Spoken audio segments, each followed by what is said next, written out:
Bismillahirrahmanirrahim. Assalamualaikum warahmatullahi wabarakatuh.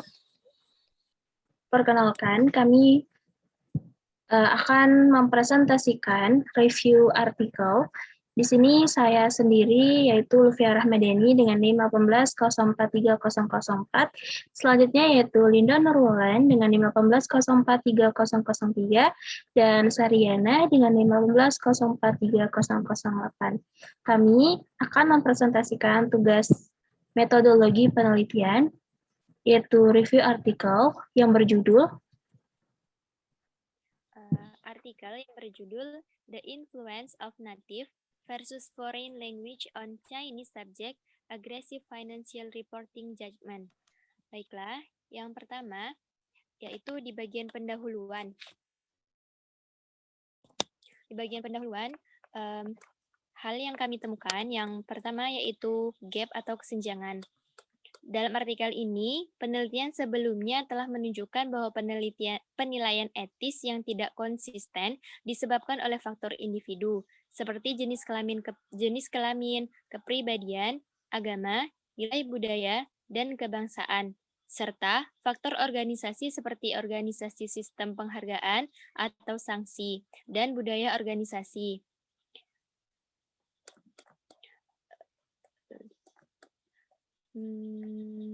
Kemudian tujuan penelitiannya yaitu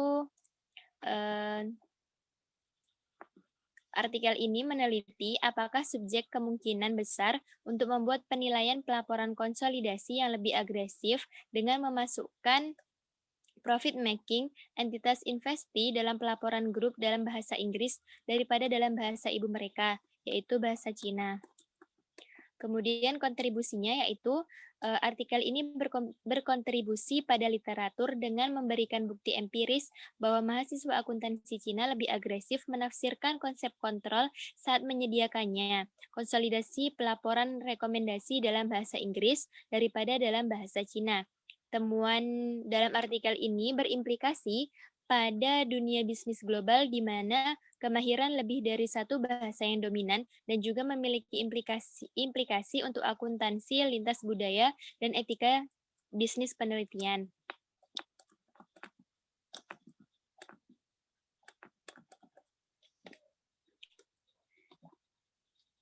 Selanjutnya berdasarkan penjelasan dari rekan saya sebelumnya, saya akan menjelaskan bahwa dapat kita lihat di artikel tersebut, alinea disusun dimulai dari umum menuju khusus.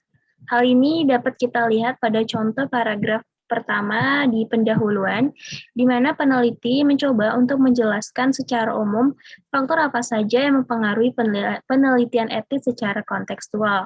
Lalu, di paragraf selanjutnya, peneliti selanjutnya menjelaskan mengenai kaitan antar penelitian etis individu dengan beberapa paradigma. Dan untuk masuk ke dalam jenis penelitian, peneliti lalu menerangkan penelitian yang akan peneliti lakukan secara khusus pada dua pembahasan, yaitu budaya dan bahasa, serta psikologi literatur mengenai proses pengambilan keputusan melalui penelitian agresif melalui sudut pandang negara Cina. Jadi untuk transisi ini dapat kita ketahui bahwa peneliti sangat apik dalam menuliskan apa-apa saja sekiranya dalam penulisan artikel ini.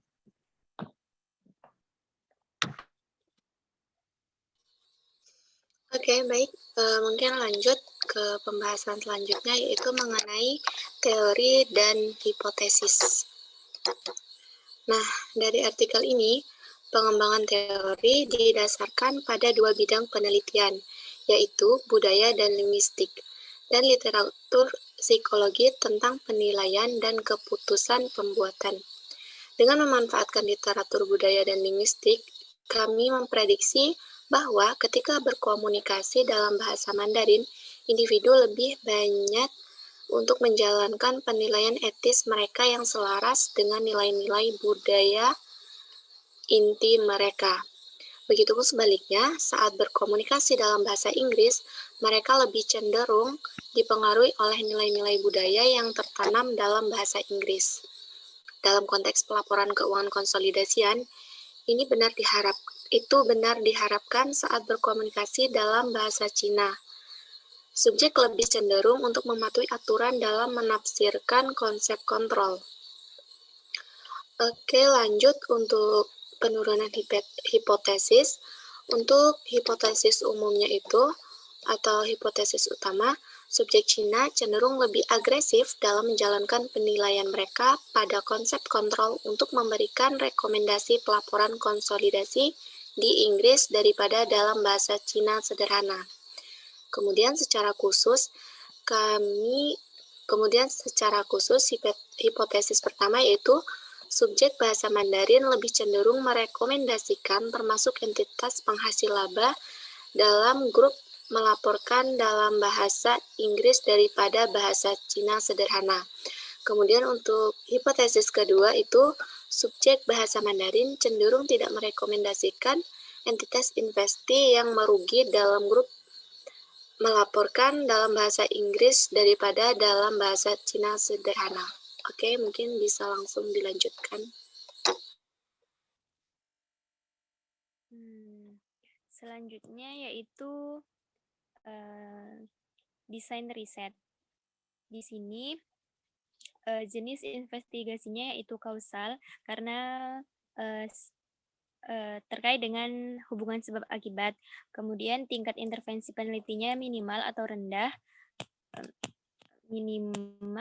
rendah karena di sini peneliti tidak melakukan intervensi dalam aktivitas normal yang diteliti. Kemudian unit analisisnya yaitu kelompok karena terbagi sampel yang menjadi penelitian itu dibagi menjadi kelompok-kelompok. Konteks studinya itu direncanakan, kemudian situasi studinya itu adalah eksperimen lab, desain sampelnya, subjek dipilih dari mahasiswa akuntansi di Universitas Cina Terkemuka, di mana kursus akuntansi diajarkan dalam bahasa Cina dan Inggris. Horizontal sampelnya yaitu longitudinal karena tidak hanya sekali saja dalam melakukan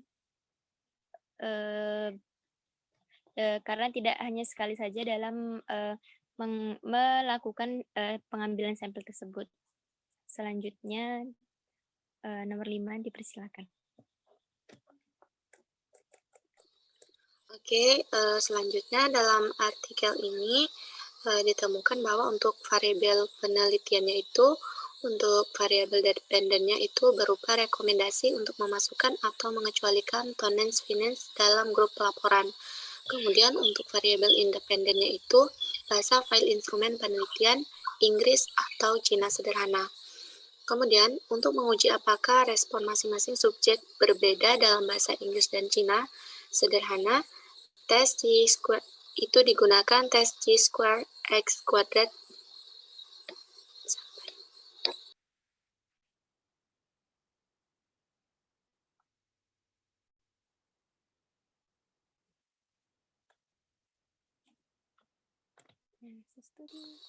Oke, untuk pembahasan selanjutnya mungkin bisa dilanjutkan.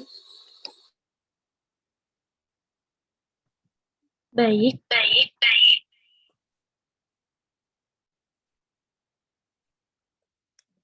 Maaf sebelumnya.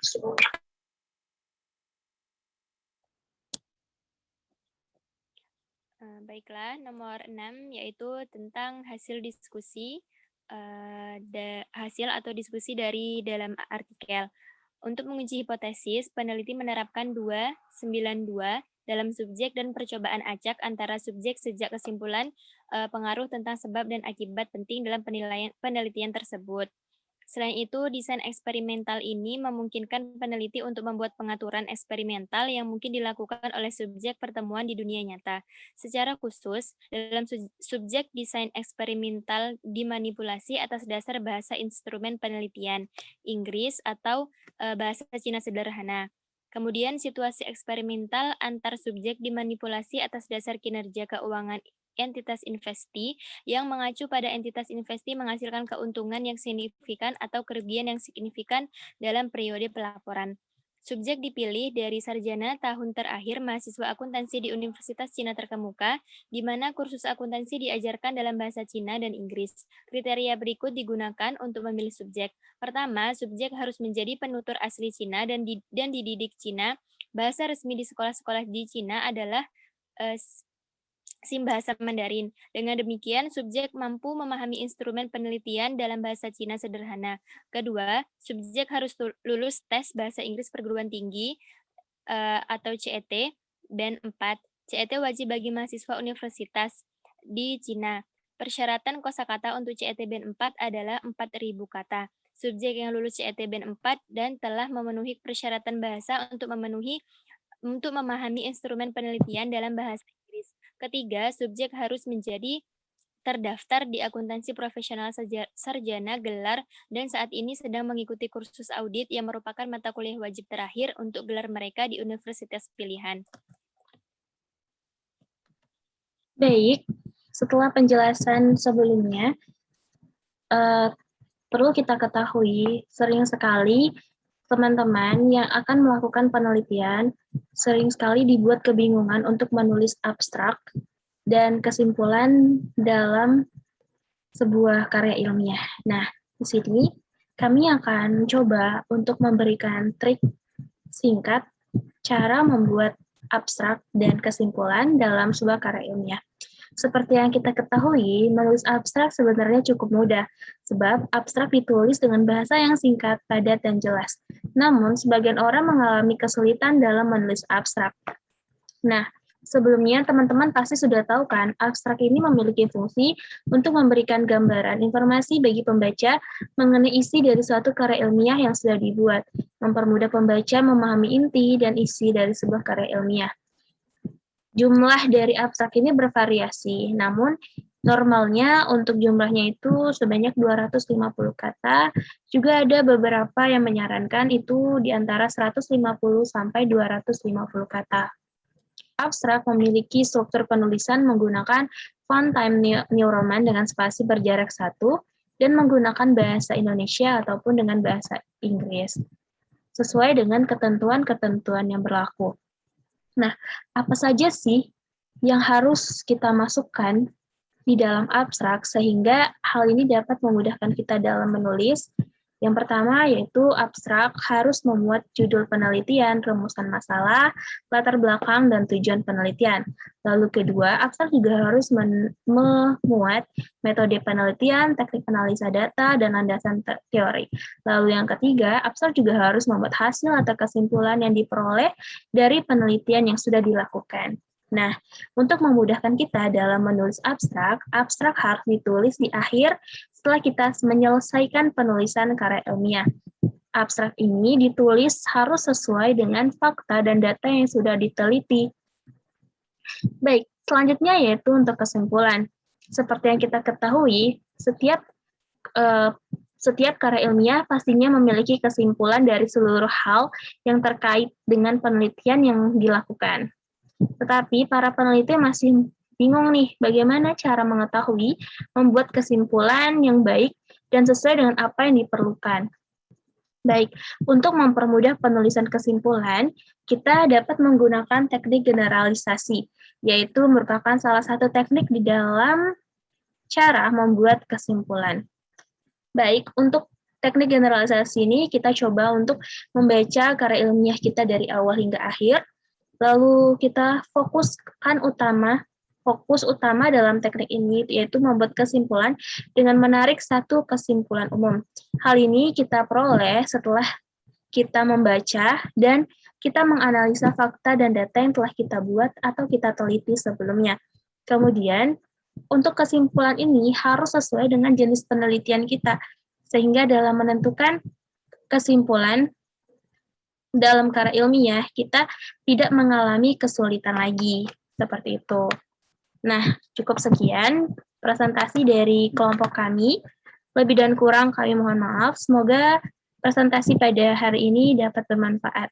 Kami akhiri, wabillahi taufiq wal hidayah. Wassalamualaikum warahmatullahi wabarakatuh.